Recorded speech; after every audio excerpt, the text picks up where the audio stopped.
Buenas tardes, soy la licenciada Susana Rasinski, psicóloga, psicopedagoga, psicoanalista. Y bueno, me invitaron a tener este espacio, es todo un desafío, pero creo que también es necesario para poder disfrutar con ustedes. ¿Y por qué elegí el nombre Sin Peros? Porque me interesa que hablemos con claridad, con honestidad, es decir, sin obstáculos. Por eso me parece muy importante la escucha. Desde agosto 2020, un nuevo programa streaming ingresó a las redes sociales, haciendo un paréntesis de reflexión y charla sobre distintos temas de actualidad, compartiendo puntos de vista con los profesionales desde una opinión crítica para una sociedad mejor, con la conducción de la licenciada Susana Rasinski, que agradece a todos los invitados y especialmente a la audiencia que disfrutan de Sin Peros. Muchísimas gracias por acompañarnos. Uno no tiene que tener todo estrictamente preparado. Cuando hay una buena disposición, todo sale bien.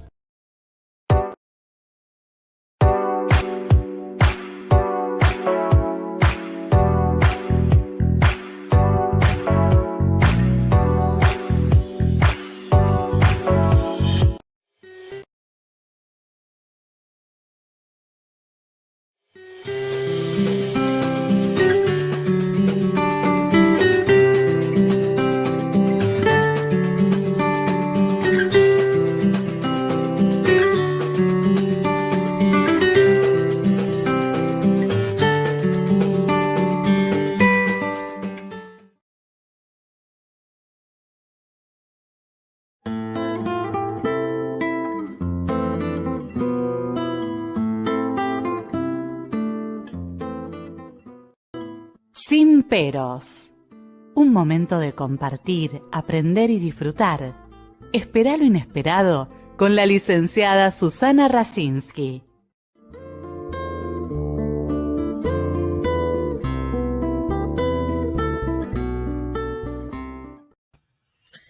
Muy buenas noches. Hoy tengo el agrado que nos visite un estudioso, un escritor, periodista, historiador, un montón de habilidades, porque fundamentalmente es un curioso de la vida, de la humanidad y qué nos pasa. Bienvenido Mauricio Cielenic, de nuestro vecino.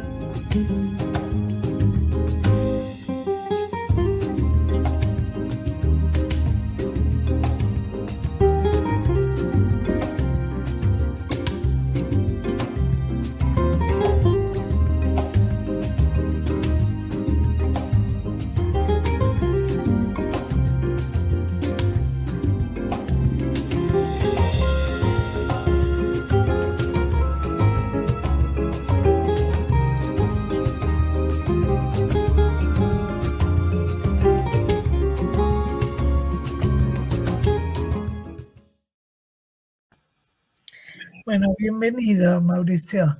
Bueno, un placer, Susana, un placer volver a estar conversando y estás hablando con una persona que es un atrevido.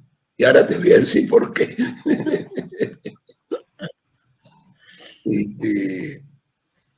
No, digo que soy un atrevido porque cuando hablamos del título o de lo que voy a hablar, y empezamos a decir el comienzo de la vida hasta el Homo sapiens. Y el comienzo de la vida es muy difícil decirlo.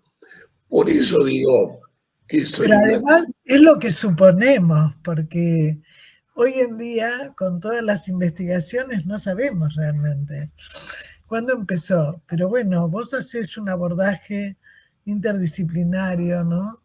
Desde lo acuático hasta el Homo sapiens. Pero creo que en vos, por lo menos lo que te voy conociendo, y que creo que es lo que me gusta, que en muchas cosas que te he seguido, porque Mauricio está en varios grupos y fundamentalmente tenés un pensamiento abierto. Tienes un pensamiento no rígido, no dogmático, no fanático. Y eso también hace al crecimiento, hace también al respeto por el otro. Y también en esto que vamos a hablar, cómo fue la evolución de los seres vivos. Bueno, son distintas fuentes científicas que ha consultado Mauricio, pero que, como digo siempre, vos aceptás, como lo hago yo, como algunos de nosotros, ojalá hubiese más gente, que aceptamos el movimiento, que aceptamos los cambios, que aceptamos que conocemos una parte de la realidad, no conocemos todo. Y entonces también en esto, que sí es un desafío, lo que nos vas a explicar, hay muchas cosas que se pueden modificar, agregar o acrecentar el conocimiento. Pero vos sos una persona, vuelvo a decir, muy respetuosa de todo lo científico, pero también de lo humano que va junto con lo científico. Entonces, ¿cómo se te ocurrió esto? Y cómo, según tus estudios, según tus investigaciones, porque tanto desde los movimientos geológicos, de los movimientos históricos, de todo lo que significa lo que aparentemente somos, ¿no? Porque lo más difícil es hacia dónde vamos, si este mundo se termina y aparece otro, ¿no? Que es lo más probable. Pero digamos, ¿cómo ha sido el comienzo, según tus estudios? Bueno, mira, ahora te doy la respuesta, pero te quiero decir, yo lo simplifiqué alguna cosa antes de darte la respuesta a lo tuyo, filosóficamente diciendo que la eternidad existe. Claro que algunos creyentes dijeron, por fin, Mauricio, mira lo que decís. Y le dije, pero mira, hay dos opciones de la eternidad. Una opción es algo superior a lo material, que eso es eterno. Pero la otra opción, y lo que dijo Lavoisier, que la materia es eterna. Nada se destruye y todo se transforma. Entonces, de alguna forma, en esa atrevida encrucijada filosófica, la respuesta radica todo. No tengo la respuesta, no la, no la tiene nadie, pero Bueno, ahí tenés a un es, autor nuestro que es Borges y que también va a estar Jorge Schneiderman con Alicia Ardila hablando de los símbolos en Freud y en Borges. Y uno de los temas de él es el tiempo y la eternidad. Pero teniendo en cuenta lo que vos dijiste, el movimiento, la transformación.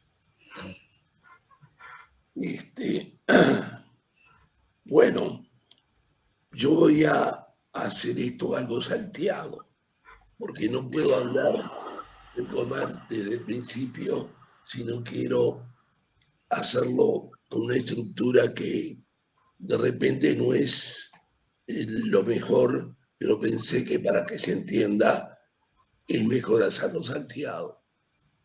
La Tierra se ha constituido hace 4.500 millones de años y la vida en la Tierra 3.500 millones de años. Yo sé que estas cifras que estoy diciendo es imposible percibirlas, porque son tantos millones de años, tantos miles, que es muy difícil. Y por lo tanto, lo importante es saber que el espacio-tiempo que estamos hablando es también relativo. Einstein dijo que el tiempo y espacio es la cuarta dimensión, es algo relativo. Por lo tanto, cuando digo esto, lo que los geólogos, antropólogos paleontólogos están diciendo, estoy diciendo algo que sé que no es así, porque todo es relativo. Pero dentro de la relatividad estoy hablando. También quiero decirte algo a toda la audiencia, que todo lo que diga, no sé si es cierto, porque la ciencia, como vos dijiste, está cambiando. Hubo tantos conceptos científicos que en la historia fueron cambiando que realmente simplemente lo que puedo decir, lo que se piensa ahora, pero no quiere decir que los aspectos científicos sean lo absoluto, es parte de una escalada de conocimiento. A mí lo que me ha asombrado últimamente, la física cuántica y lo que son los cuantos, que no es un tema de hoy, y lo micro de la física, cuando hay medidas de 1.000.000 más chicas que 1 milímetro, 1.000.000 de veces. Y así son las mediciones cuánticas. Entonces, obviamente, estamos hablando de un mundo que de alguna forma es infinito, pero no solo es infinito en el concepto mío, sino que el propio Einstein dijo que la materia se está expandiendo, no es ni finita ni infinita, está en expansión. Quiere decir, no hay ni finito ni infinito. Complicado. Bueno, voy a empezar diciendo, de repente empiezo diciendo algo de la materia, de cómo salimos.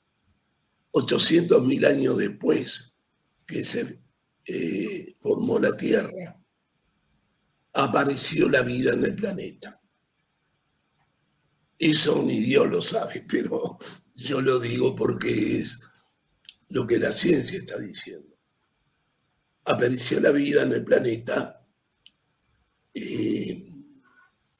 no se sabe cómo, pero se intuye, se entiende que fue un elemento químico en el agua acuático, que es el lugar más fácil que se desarrolle, que después de millones de opciones que pudieron haber habido en un clima y condiciones especiales, apareció la primera célula humana no, célula viva. Y la primera célula viva, para que tenga continuidad, tuvo que tener el ARN, que es de alguna forma lo que le da continuidad a su reproducción. Entonces esa célula, junto con bacterias que se fueron creando y todo eso, fue lo primero durante miles y miles de años que apareció en el agua. Fue la primera vida que hubo, algo vivo. Y de alguna forma, eso vivo que apareció se fue evolucionando con el correr del tiempo. La vida se fue complejizando y empezaron a ver, no me acuerdo el nombre de los gusanos milimétricos, que comenzaron a ver en la Tierra, y de ahí todo fue creciendo en el mar, hasta que, de acuerdo a lo que dicen los geólogos, la Tierra cambió muchísimas veces por erupciones volcánicas, por cataclismos, por glaciaciones. Y entonces sucedió que el agua tenía poco oxígeno. Y ahí, con poco oxígeno, muchos animales no pudieron tener continuidad. Y aquí está la teoría de la evolución de Darwin, que supervivieron los que se adaptaron a las condiciones, no los más fuertes, los que pudieron adaptarse a las condiciones de vida. Y hubo algunos animales que no sabemos bien cómo eran ni cómo llamarlos, que salieron a la superficie del agua simplemente para respirar, porque era mejor el oxígeno, y volvían a hundirse. Y tantos siglos pasó eso, que comenzaron a entrar en la tierra, la parte sólida. Y esa evolución permitió pequeñísimos animales que empezaron a vivir en forma acuática y en la tierra. Por supuesto, la vegetación recién había comenzado, porque comenzó la vida recién. Y entonces, con una vegetación que recién comienza, los animales posibles por el alimento eran sumamente pequeños. Obviamente, esto fue evolucionando y la vida en la Tierra fue creciendo en la medida que la vegetación y los alimentos y otros animales se pudieron comer a los más pequeños. Lo que estoy diciendo es un atrevimiento de la ciencia, pero la ciencia ha sido siempre atrevida. Por otra parte, me gustaría decir algo, yéndome de este tema, sobre lo que pasó siglos y siglos después, sobre algunos conceptos que tenían el hombre de la tierra, para ver el movimiento, las dudas, las interrogantes que tuvo el hombre. Porque no te olvides, cuando te digo todo esto, es que la angustia que tiene el hombre, Sartre muchas veces habló de eso, la angustia que tiene el hombre por ser arrojados al mundo, como dice Heidegger, y tener que elegir y sobrevivir, es bastante duro para el hombre. Y la angustia de saber el sentido de la vida, de dónde venimos, hacia dónde vamos, cómo es la tierra siquiera, cómo es esto que estamos viviendo, sobre lo que estamos pisando. Y eso es lo que me gustaría hacer una pequeña reseña de algunos pensamientos de la antigüedad que corren hasta la actualidad sobre la tierra, sobre cómo concibió el hombre la tierra. Anaximanto, un griego, en el siglo III, antes de la era común, dijo que la tierra era plana. Fue el primer griego que comenzó una idea prefilosófica analizando el mundo que nos rodea. Claro, imaginémonos al ser humano en aquellos tiempos viendo el terreno donde estaban, y obviamente el terreno se ve plano porque la curvatura de la Tierra es imposible de percibirla. Entonces, lo primero el hombre pensó, siglos de siglos, que la Tierra es plana. No pudo concebir otra cosa que eso.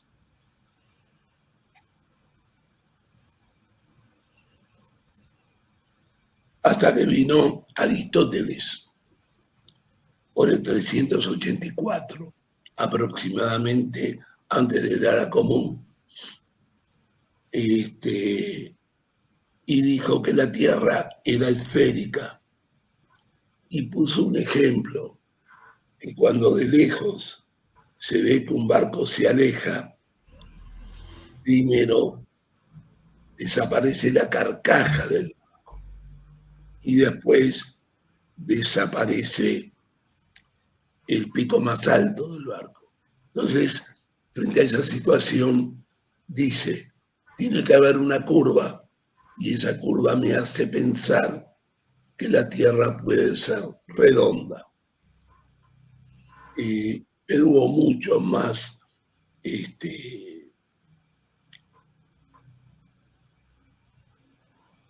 Tales de Mileto, que fue el primer filósofo griego y el generador de la filosofía, él afirmaba que la Tierra era plana. Y Tales de Mileto tiene muchísimo peso en el concepto filosófico de ver qué es lo que pasa.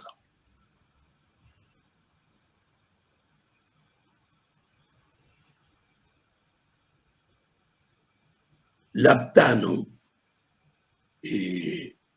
otro filósofo, en el 245 aproximadamente, antes de la era común, decía, es imposible que sea redonda, que imaginemos que los árboles del otro lado crecen a la inversa, crecen mirando en forma totalmente contraria a los árboles que vemos acá. Y ahí es donde negó la posibilidad que la Tierra sea redonda. Los árboles no pueden estar cabeza abajo. En la Divina Comedia se habla que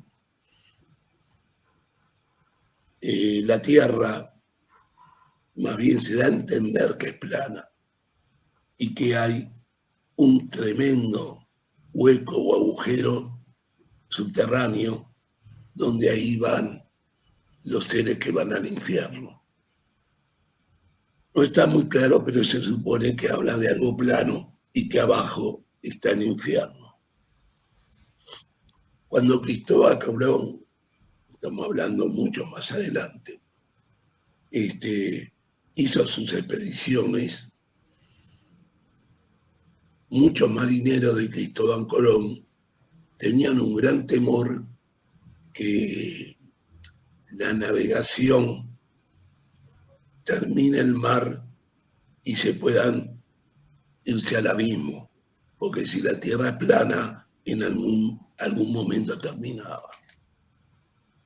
Y hablo de Cristóbal Colón, el que confirmó que la Tierra es redonda.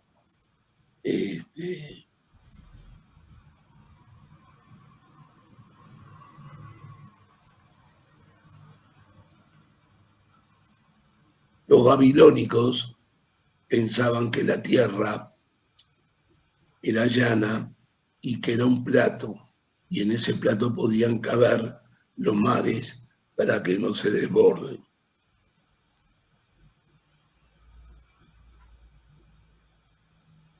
Por otra parte, algunos griegos habían dicho, no me acuerdo si fue Aristóteles también, que cuando estamos en Grecia, algunas estrellas que desde Egipto se ven en determinados momentos, desde Grecia no se ven, y por lo tanto eso permite entender que la Tierra no puede ser plana, porque lo que se ve en Egipto no se ve en la actual Grecia.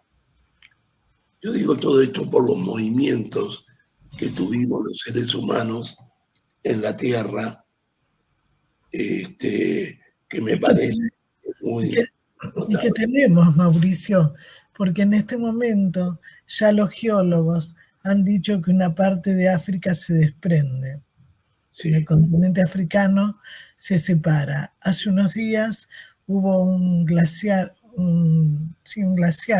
en la Antártida, que es más grande que toda la provincia de Buenos Aires, que también se desprendió. El tema es, ¿no?, que todo esto que está pasando, como por ejemplo, creíamos que la Luna tenía un lado nada más, y tiene otro lado que es claro, ¿no? Como tenemos nosotros los humanos. Hay cosas que podemos ver y otras que no.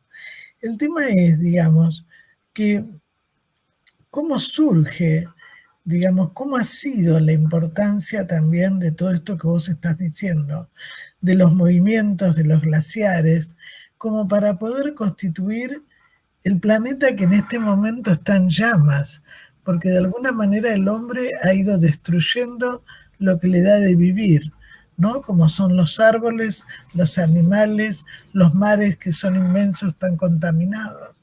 Entonces, ¿qué es lo que ha ido pasando, ¿no? Bueno, ahora te contesto, pero permitime decir algo que me parece importante. Sí.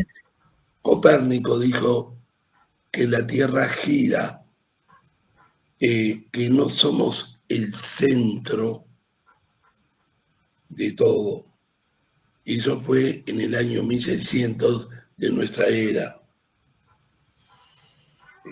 Giordano Bruno, al decir que la Tierra gira sobre sí mismo, fue asesinado, creo que por la Inquisición, y era toda una revolución decir eso. Entonces, imaginemos, no hace tantos siglos atrás, toda la evolución en nuestra mente, en nuestro pensamiento, que ha tenido ya no la vida en la Tierra como vino, sino siquiera nuestro planeta. Siempre pensamos con un etnocentrismo, o no sé cómo llamarle, que el centro de todo somos nosotros y la Tierra. Y claro, cuando se fue descubriendo que no somos el centro ni siquiera del universo y que giramos alrededor del Sol, ha sido un escándalo y tiene unos pocos siglos, 2 o 3 siglos. Bueno, esto es lo mismo que tiene que ver con el famoso narcisismo, ¿no? Somos los únicos seres, hay cuevas, hay hundimientos, cosas que no sabemos si hay gente o no, como los cayos en Ecuador. Es decir, ¿qué le pasa al hombre cuando se da cuenta que no es el centro, ¿no? Y no puede tolerar que pueden habitar otras personas. Tomás de Aquino, un filósofo Sí, sí. cristiano, De Aquino. Él dice que la verdad es la que vemos, pero no estamos viendo la verdad. Porque la verdad no es lo que vemos, sino que la verdad es aquello que está más allá de lo que vemos, que es la esencia inmanente, que es Dios, que hace las cosas. Y entonces todo es una creación de Dios, y lo que vemos como objetos no son objetos, es lo inmanente que es Dios. Entonces, obviamente, eso ha creado una racionalidad por el 1200 de esta era enorme de cómo concebimos el mundo, porque la mayoría, estaba Maimónides, Arregüores, no me sale bien el nombre de este filósofo musulmán, que más o menos la fe y la razón rodearon ese concepto teológico de los objetos y de la materia, que es algo inmanente de Dios. Sin embargo, la primera revolución relativamente seria que hubo, la tuvo Descartes, cuando Descartes pudo decir, porque había que poder decir sin que lo maten, que dividir el alma lo sobrenatural de la materia. Y entonces Descartes trae al mundo el concepto que la materia es una cosa y el espíritu es otra. Esa división de la materia y el espíritu ha sido una revolución terrible para aquellos tiempos de que todo era súper religioso, súper creyente en Dios y que no se podía concebir algo fuera de algo superior. Y por algo Descartes fue el que creó la filosofía o la era racional, porque fue el primero que dio esa revolución racionalista y que a partir de ahí el mundo que aceptó eso, especialmente el mundo occidental, comenzó a absorber esos conceptos que permitieron el desarrollo científico en forma más claro a través de por lo menos una.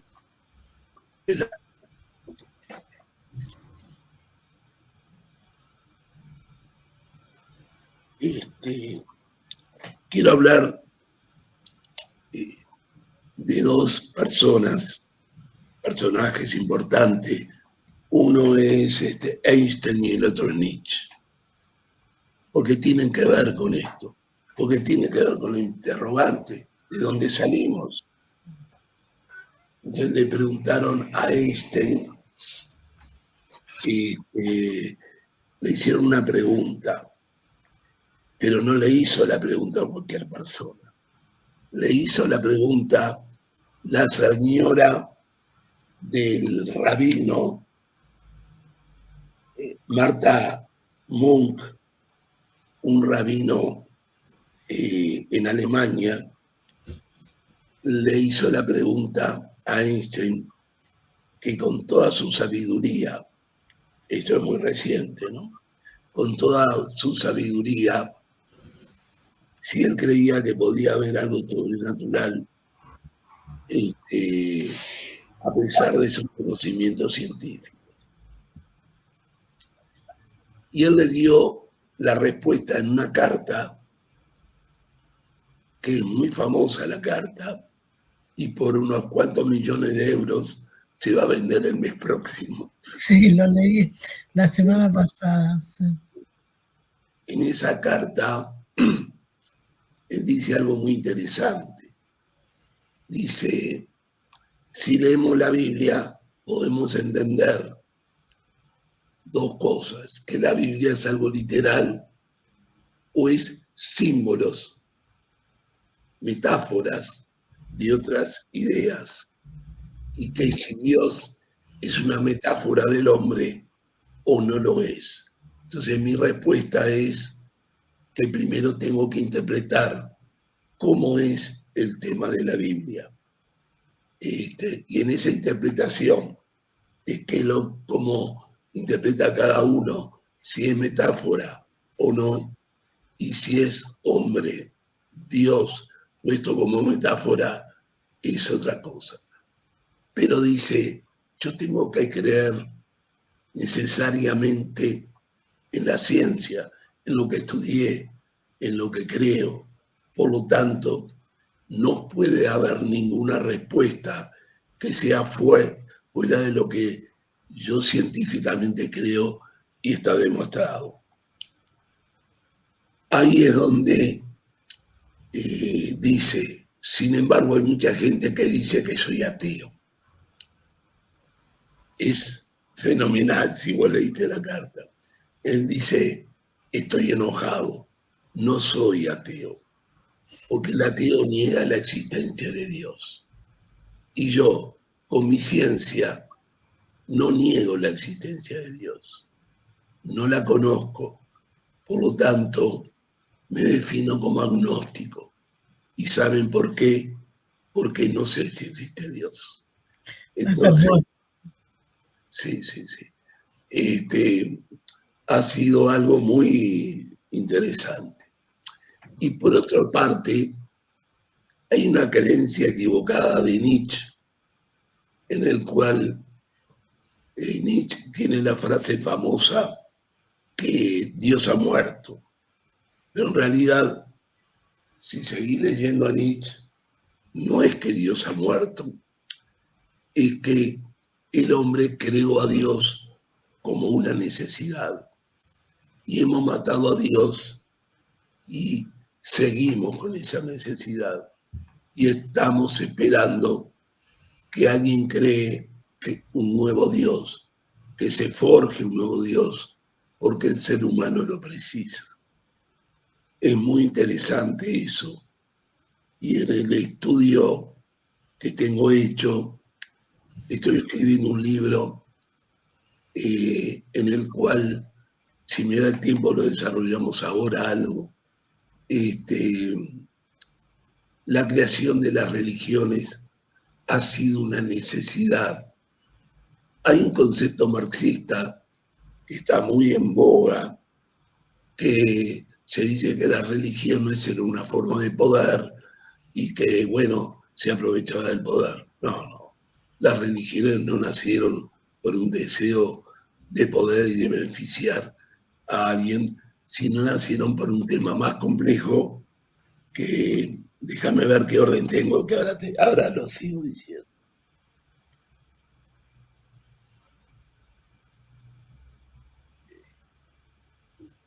En África,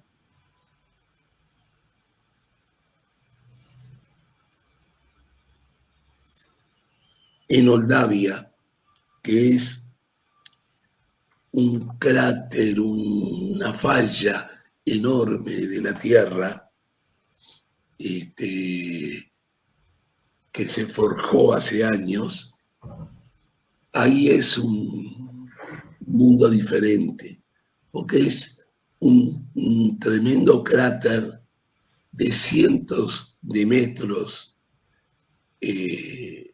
o algunos kilómetros, en el cual los geólogos, antropólogos, etcétera, pueden estudiar la formación de capas que permiten sacar conclusiones, incluso sobre la vida en la Tierra, porque las capas, cada capa que se ha vuelto hacia afuera, hacia la visión del hombre, es de una era, y en esa era se descubren fósiles o aspectos que permitan reconocer eso. Pero a la vez, junto con esa gran grieta o falla, se han generado grandes montañas, gigantescas montañas. Y eso tuvo muchísimo que ver, puesto que la vida en la Tierra ya estaba lleno de animales y todo eso, y esas montañas comenzaron a generarse y comenzaron a hacer dificultades en la zona este de África, especialmente lo que podemos decir rodeando Etiopía de hoy. Y entonces los animales que habían en ese entonces tuvieron un problema. En la parte este de África, las montañas no dejaban pasar lluvias y no dejaban pasar vientos y nubes, y entonces el este de África, en la zona de Etiopía, comenzó la selva a transformarse en sabana. Sabana es cuando el espacio de los árboles, las arboledas, comienzan a caer y hay un árbol muy lejos del otro. Eso dio toda una revolución en la vida animal que hizo que en la selección de las especies de Darwin muchos no puedan tener continuidad. Pero los que tuvieron continuidad se tuvieron que adaptar a ese ámbito. Y en ese ámbito que se adaptaron, comenzaron a tener un cambio. Comenzó a nacer lo que se llama los homínidos. Los homínidos son animales que tuvieron que ir de árbol a árbol, no saltando en las ramas, sino yendo. Y les resultaba mucho más fácil yendo en forma bípeda que cuadrúpeda. Y entonces eso comenzó una evolución de miles de años a hacer que determinados sectores del mundo animal se forjen como homínidos, que significa que no tienen cola porque no la necesita, y cada vez su columna vertebral, por caminar erectus, parados en dos miembros, su columna vertebral fue siendo más derecha. Y una gran ventaja tuvieron, porque el hecho de no caminar en cuatro patas, sino caminar en dos miembros, les permitió tener mayor velocidad, les permitió el terrible sol que tenían, ya no afectaba tanto a todo el ser humano, y le permitió no saber qué hacer con los miembros superiores que tenían estos animales, estos homínidos. Y es natural que con los miembros superiores la inteligencia poca que había fue desarrollando cada vez más habilidades que le hicieron transformar todo el ser humano, le hicieron transformar todo la situación craneana, neuronal, etcétera, etcétera. Esos son los principios de nuestros abuelos ancestros, del Homo sapiens, del humano. La evolución fue enorme. Se piensa que hace 4 millones de años, 5, depende el libro que tomes, se descubrió un primer fósil que se llama Lucy, y ese fósil es muy famoso, Lucy. Se descubrió que era el primer ser humano descubierto en fósiles que fue bípedo, el primero bípedo, que tenía características muy diferentes a lo que eran otros animales. Vendría a ser el primer homínido que se ha descubierto. Y se sabe que la capacidad craneana tenía 450 centímetros cúbicos. Imaginemos que nuestra capacidad llega a 1.400, 1.500 centímetros cúbicos. Quiere decir que el desarrollo neurocerebral simplemente estaba muy limitado, pero que con la evolución de otros fósiles siglos después se sabe que fue aumentando. Y este fósil, Lucy, ha sido como el eslabón perdido para lograr tener un desarrollo posible.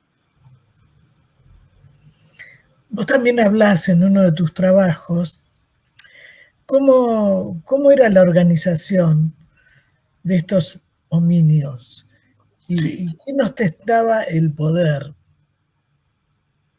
Bueno, bien, voy a entrar a ese tema porque a mí me fascinó.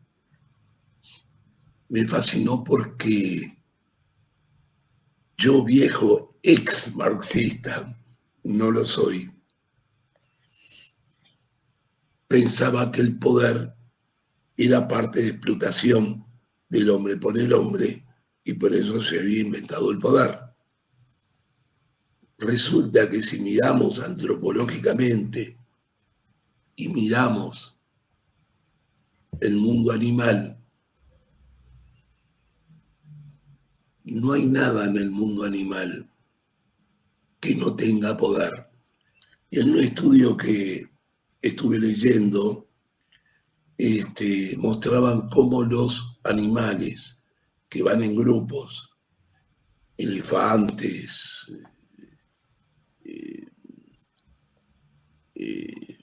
leones, etcétera, etcétera, cómo ellos siempre eligen un líder y ese líder tiene poder y dirige la manada. Entonces yo parto que el poder comenzó, incluso ya se transmitió al hombre, al homínido, desde los tiempos animales.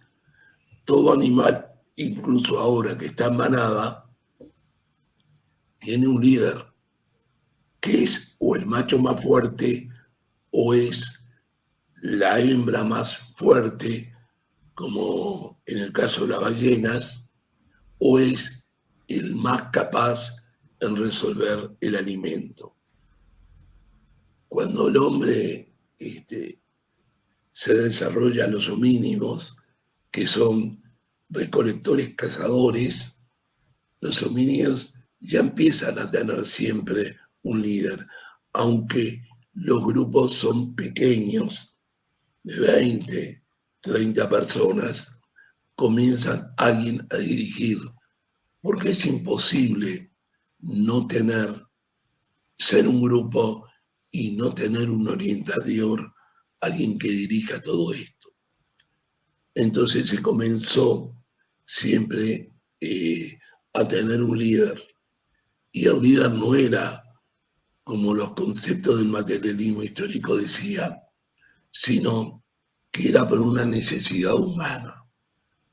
Cuando el hombre comienza la agricultura, una revolución enorme,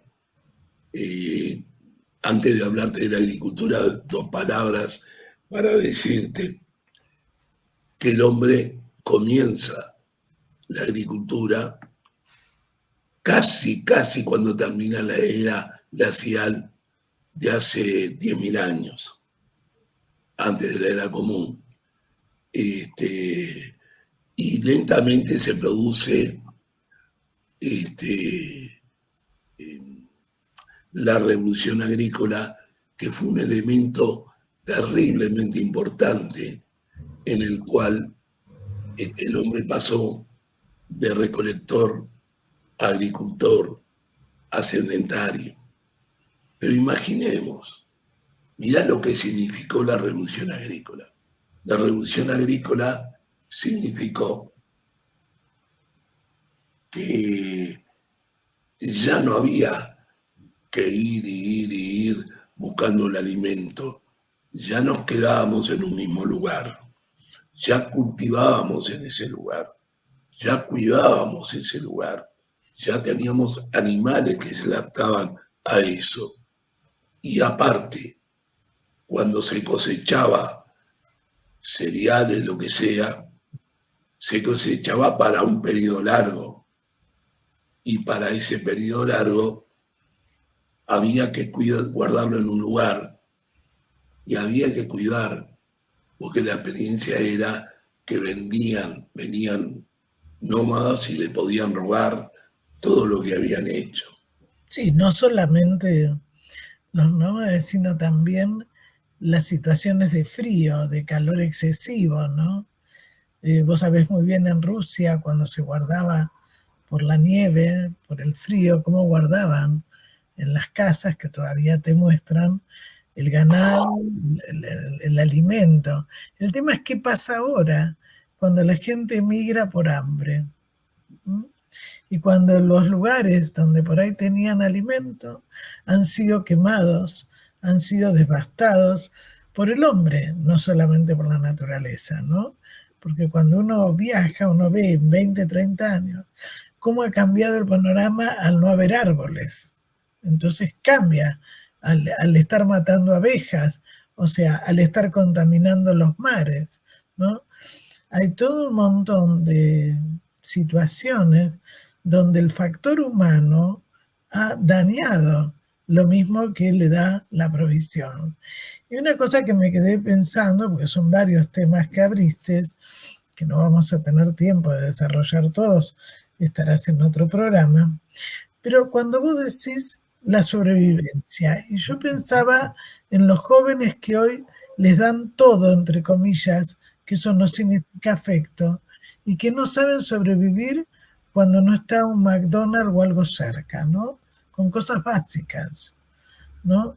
Y que se le tendría que dar ciertos elementos de cómo sobrevivir cuando pierde el celular, cuando no está la gaseosa que quieren, ¿cómo pueden hacer? Porque una de las cosas que Mauricio relata, a partir de otros estudios, ¿no? De esta organización que siempre había. Y en este momento, yo le comentaba a él antes del programa, la dificultad que hay ahora es que no hay quien nos organice. O sea, es como que el dinero y la sociedad de consumo, y por supuesto, las pocas familias que manejan el mundo, dirigen. Pero una de las cosas que se queja a todo el mundo es la falta de líderes confiables. Porque tú dijiste también, la confianza de quién lleva la manada, quién cuida, ¿no? Susana, mira, hace algunos siglos atrás Job dijo que el hombre es el lobo del hombre. No quiero ser tan pesimista, pero déjame redondear en un minuto lo de la revolución agrícola. La revolución agrícola trajo la necesidad de generar un orden para que pueda constituirse una sociedad. Incluso la primera civilización que hubo en el mundo fue la Sumeria, que fue la suma de varios asentamientos o ciudades-reinos que se fueron creando por aquella Babilonia. Pero era imposible concebir al ser humano, ya al Homo sapiens, que hace 200.000 años comenzó a existir en la faz de la Tierra, sin un orden, sin una autoridad, sin lo que se llama ahora en algunas facultades una unidad de mando. El hombre, para vivir en un colectivo, necesita una unidad de mando. Por supuesto, a veces la unidad de mando es la autoridad, que es lo normal, y a veces es el autoritarismo, que es lo que conocemos como dictadura. No podemos estar contra la unidad de mando, podemos estar contra el autoritarismo, pero no contra la autoridad, porque es esencial. Erich Fromm, una vuelta, dijo, refiriéndose a las religiones, porque las religiones crearon a la unidad de mando muy primitiva las primeras leyes que permitieron saber cómo vive el hombre con el otro hombre, con el vecino. Y entonces, como no había nada, se creó lo que es la unidad de mando, el rey o los sacerdotes, con un sistema religioso que fue altamente positivo, porque ese sistema religioso generó leyes. Y Erich Fromm analiza esa situación y dice, más que religiones, fue un poder legislativo que precisaba el hombre para poder sobrevivir en ese colectivo que se estaba formando. Quiere decir que la función de la religión ha sido, en el grueso de los tiempos, una legislación que había que tener. Por supuesto que hubo extremos, por supuesto que hubo tragedias en todo lo que concebimos la religión, por supuesto que hubo abusos y los hay hasta ahora abusos. Por algo eso que el hombre es el lobo del hombre, no lo descarto ni lo tomo con una relatividad, pero no deja de ser importante. Quiere decir que lo religioso ha sido una necesidad y no nació por otra cosa que por una necesidad del hombre mismo. Me decía un amigo que es profesor en Historia de la Cultura, conversando, y yo le preguntaba esta misma pregunta. ¿La religión es un factor por necesidad de tener una unidad de mando, alguien que mande, o es un factor teológico? Y él me decía, mira, Mauricio, ninguna de las dos cosas. Me dice, el ser humano, el Homo sapiens, es un poquito feo, un poquito peligroso. Entonces me dice, a veces necesitamos de alguna teología, de algo para frenar al ser humano en esa situación demasiado libre y agresiva, y a veces de lobo, de asesino. Entonces la religión, hasta el día de hoy, cuando no hay extremismos, es una ética y una moral que no nos viene mal, aunque no creamos en ella. No importa si creamos en ella. Lo importante es que ese mito que nos da pueda quedar como algo propio. También en el correr de la historia, Hammurabi hizo leyes no religiosas. El Código de Hammurabi, que la gente no lo conoce y lo interpreta muy mal, el Código de Hammurabi no es ojo por ojo, aunque también lo es. El Código de Hammurabi y la solidaridad de que cuando tenés un campo o cuando hay otro ser con dificultades, lo ayudes. El Código de Hammurabi no es religioso, es una de las primeras cosas no religiosas, pero que sí ha sido un aspecto de solidaridad elemental. Ciro el Grande en Babilonia, está en las Naciones Unidas, generó la primera declaración de los derechos humanos. Es increíble. Ciro el Grande generó una ética en un cilindro escrito en acadio, en el cual están los derechos humanos de aquellos siglos, hace 2 siglos antes de la era común y todo eso. Por lo tanto, siempre hubo una necesidad a partir de lo secular o de lo religioso de generarnos una contención de leyes, como lo dijo, bueno, se me fue el nombre, no importa. Bueno. En fin. Lo que vos decís de los jóvenes actuales, de la sociedad del consumo, que de alguna forma nos asusta a todo el mundo, porque la sociedad de consumo es el McDonald's, es también la pasta base, sí, es sí. también todo eso que nos rodea y nos genera terribles situaciones. A la vez hemos perdido. Esto viene de siglos, porque mira, la estructura de la sociedad actual es similar a la estructura de los sumerios, la primera civilización, y mucho más la que le siguió los acadios, con lo que fue el primer imperialismo que hubo en el mundo, los acadios. Y después de los acadios no paró un año, un siglo, ni nunca que no se haya generado imperialismos. El dinero es una forma de dominio del imperialismo. De repente sin banderas, sin fronteras, pero es a la vez una autoridad invisible que no la vemos con la bandera.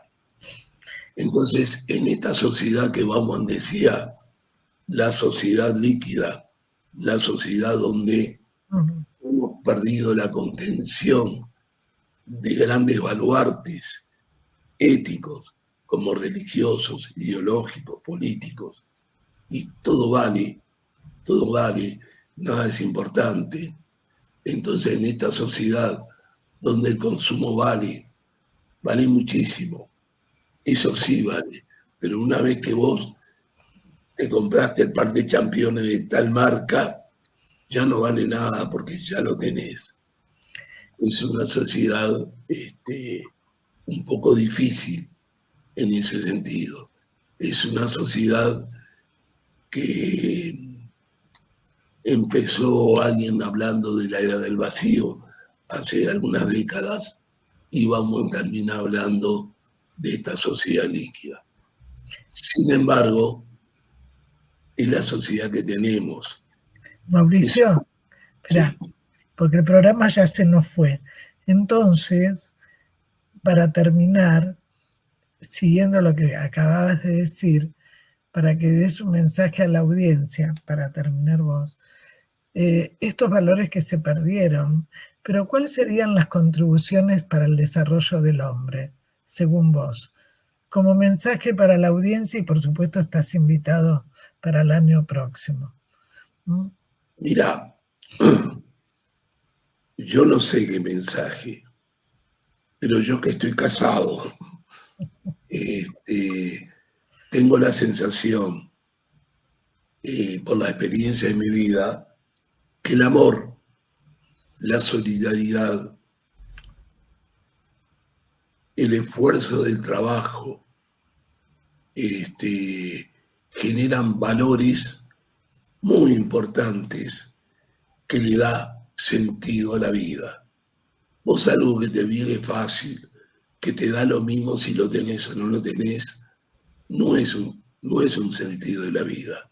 El que quiere darle un sentido a la vida tiene que darle esa calidez del amor, esa calidez de construir con otros una sociedad mejor o una actividad cultural o lo que fuese. Ese amor que vi los otros días, es una tontería, pero que lo vi cuando fui a ver música y bailes rusos en un espectáculo maravilloso. Ese amor que es el arte, es la música.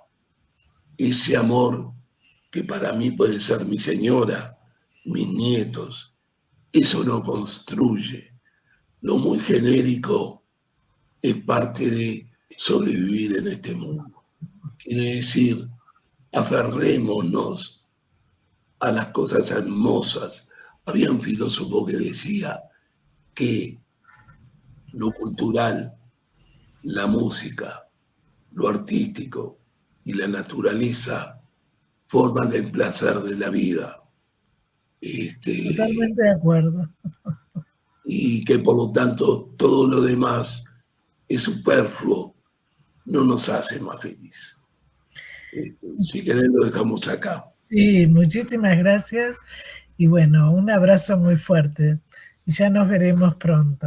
Un abrazo. Bueno, un abrazo a todos. Gracias.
Cafeteros. Un momento de compartir, aprender y disfrutar. Espera lo inesperado con la licenciada Susana Rasinski.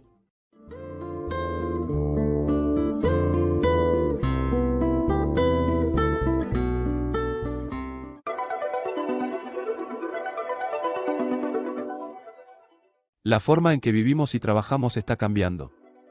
La comunicación es una habilidad y es un viaje. Está abriendo nuevas posibilidades. Solo está comenzando. La comunicación es esencial para el éxito.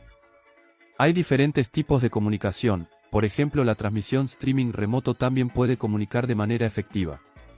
La transmisión remota es el futuro. Aquí en AreStream, producimos y gestionamos la plataforma de streaming remoto para tu contenido audiovisual. El futuro de la nueva comunicación es brillante. Te esperamos para acompañarte. ¿Sabías los beneficios del servicio streaming remoto? La transmisión remota es flexible y rentable, puede llegar a una audiencia global, es escalable, disminuye gastos, se administra mejor los tiempos como de trasladarse hasta un estudio de radio o televisión, es fácil de usar, es segura. Te esperamos para convertirte en comunicador streaming para toda la audiencia. Además editamos reel y spot para difundir eventos, servicios y productos. Contactanos a la email lapropuesta.life@gmail.com. If you ever change your mind about leaving it all behind, remember,